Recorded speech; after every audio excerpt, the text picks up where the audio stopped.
별빛의 휘어짐에 대해서 그러면 이야기해 볼게요. 백색외성이라고 하는 종류의 별이 있는데요. 지구 정도의 크기에 태양과 비슷한 질량을 가지고 있어서 중력이 태양에 비해서 무려 수만 배에 이르는 천체인데요.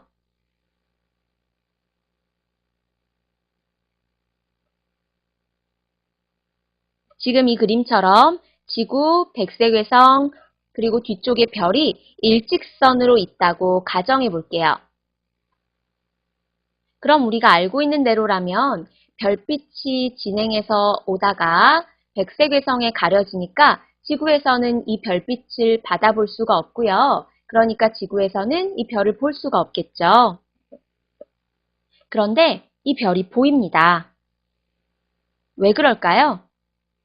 네, 아인슈타인의 말대로 백색외성이 가지고 있는 엄청난 중력이 공간을 휘어지게 만들 거고요. 이 휘어진 공간을 따라서 별빛이 역시 휘어져서 지구 쪽으로 진행하게 되는 거죠.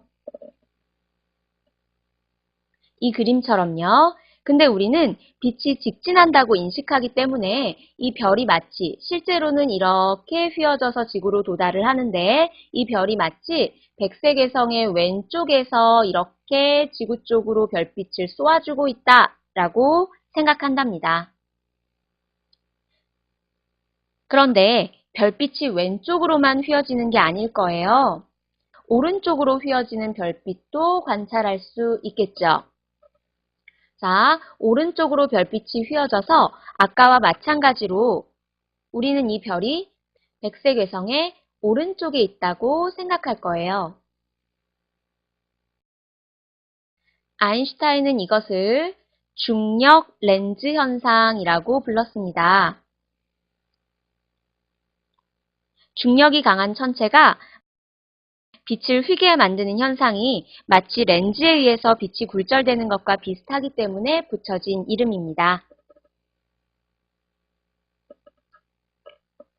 그런데 생각해보면 별빛이 왼쪽 그리고 오른쪽으로만 휘어서 오는 게 아니라 사방으로 휘어져서 들어오겠죠.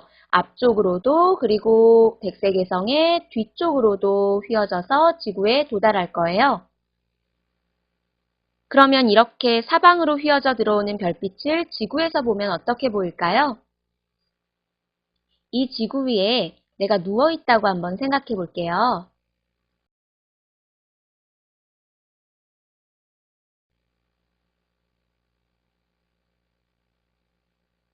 자, 내 눈으로 들어오는 별빛은 백색외성의 뒤쪽으로, 앞쪽으로, 왼쪽, 오른쪽 할 거 없이 이렇게 다양한 방면으로 들어오겠죠?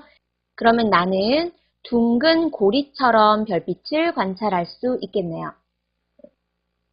이것을 아인슈타인의 고리라고 하는데 하늘에서 이것을 진짜 본 적이 있나요?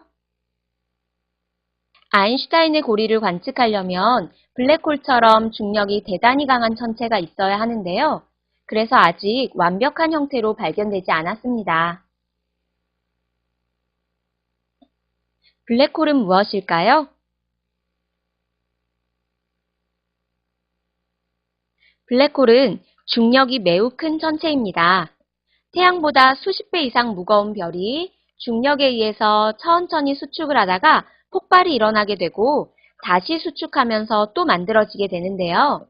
주변의 모든 물질들을 잡아당겨서 빨아들이게 됩니다. 고무막에 쇠공을 떨어뜨렸다고 생각해 볼게요. 그러면 이 고무막이 가운데 쪽으로 휘어지게 되겠죠? 거기에 작은 쇠공을 놓으면 이 쇠공이 회전하면서 큰 쇠공 쪽으로 끌려 들어가게 될 거예요. 중력이 강한 천체에 의해서 휘어진 공간에서 빛은 이 작은 쇠공처럼 휘어지게 되는 거죠. 중력이 무한히 큰 블랙홀에서는 시간도 멈추고요. 소리도 점점 느려지다가 사라져 버립니다. 사람의 몸이 블랙홀에 다가간다면 발 쪽과 머리 쪽에서의 중력 차이가 엄청나기 때문에 몸이 부서져 버릴 거예요. 빛의 휘어짐에 대해서 문제를 풀어볼게요.